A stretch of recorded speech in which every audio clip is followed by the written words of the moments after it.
I grew up in Tottenham, North London, and sort of growing up, it was Tottenham back in the sort of 90s, early thousands wasn't the best place to live in London, I would say, and there were lots of young boys and girls around me who had what I call a lot of entrepreneurial energy, but used in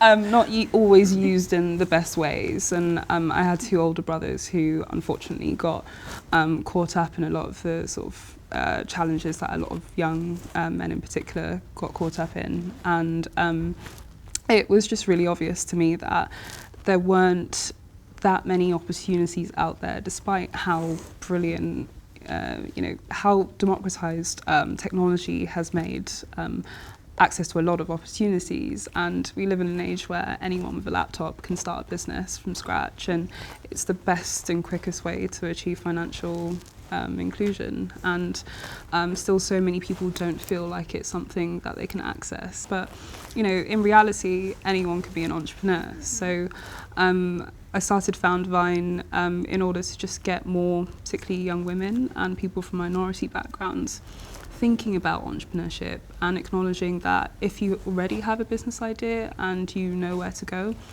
there are things you can do, there is support out there for you. But when you're at idea stage, when you don't have access to the networks and the resources and the support, and it's just you and your idea, there is a graveyard of ideas out there. And so we created a program that essentially creates startups from scratch in 54 hours, essentially lock 60 young people into a room.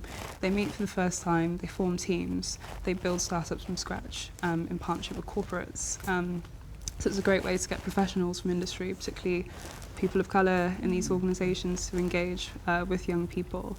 So we've had 7 cohorts of that programme with universities and community organisations. And for me, it's definitely getting to a point where I always get people sort of close their eyes and think about the most successful entrepreneur they can think of. And then I ask them to put their hand up if it looks like me. And it never goes up. It's always Mark Zuckerberg, it's always Steve Jobs, it's always amazing entrepreneurs. But I genuinely want to get to a point where one day I have a young girl, she can put her hand up because it looks like her. So that's why we do that.